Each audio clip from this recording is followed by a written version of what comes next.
Today we're going to take a trip down the Hoober Bloob Highway.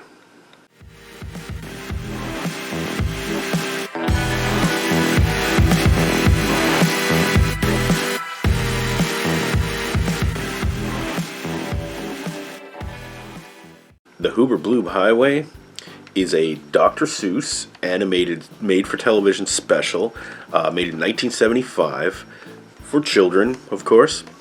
And, you know, we've all seen How the Grinch Stole Christmas, and we've seen Green Eggs and Ham and The Cat in the Hat.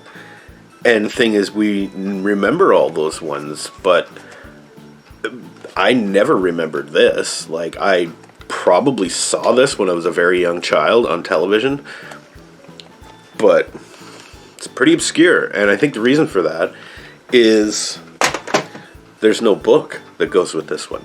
This one was written for the small screen by Dr. Seuss himself. He wrote all the lyrics for the songs. He wrote all the dialogue and, you know, the poem kind of stuff. And it's animated in the way, traditionally all of his other stuff is illustrated or animated. It's the Hoober Bloob Highway. And what is the Hoober Bloob Highway? Well, way up in the stars, beyond the stars, as a matter of fact, there lives a man called Mr. Hoober Bloob. And it's his job to send young baby humans to Earth. But first he's got to, let them decide if they even want to go. Or if maybe they want to do something else. What he does is he shows you what it's like to maybe not be a human, maybe be some other kind of creature. And then he shows you all the possibilities of things that can and probably will or might happen to you down on Earth as a human. It's pretty short. It's only 26 minutes long.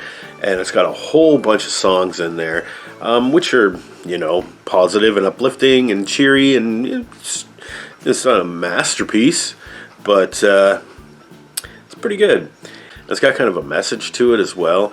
I mean, basically it's saying, hey, life is full of random, unpredictable, crazy things, and you could have been born like this, or you could go on and do this, or the possibilities are endless. And isn't it exciting to explore all those possibilities? So it's supposed to be an uplifting, positive message or something. Yeah, so Mr. Hoober Bloob lives up there in his Skyland or Starland or wherever, and he's wearing the saggy Dr. Seuss pajamas.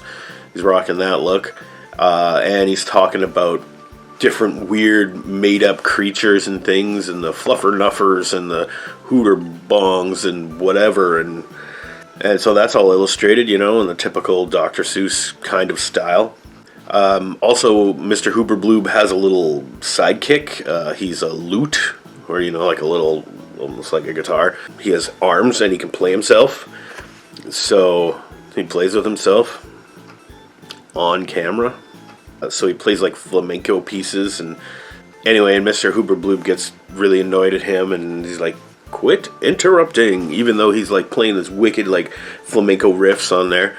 So Mr. Hoober Bloob kind of shows you all the possibilities, and he shows you all the, the choices you might have to make, or choices that may have already been made for you, but you have the choice to decide to be this and do all these things. And it's filled with a lot of trippy imagery in there too, not trippy, it's not the Beatles, it's not like Yellow Submarine or anything like that, but goofy looking creatures and the wacky buildings and stuff. And like I said, I'd never heard of this. I saw it on the thrift store shelf, and I decided, hey, I got a couple of other Dr. Seuss specials, and, let's check out what this one is, because I don't remember this at all. It was an entertaining watch. It was worth my time. So I'm going to go ahead and give the Hoober Bloob Highway a B-. I'm not sure exactly why I decided I wanted to watch this, but I did, and it wasn't that bad. Probably never watch this ever again. I ain't got time for Dr. Seuss no more. Maybe that's why I haven't read any in a long time, I don't know. So anyhow, it's good, so it gets a B, but it's old and outdated, so B-. So until next time, have a good one, everybody.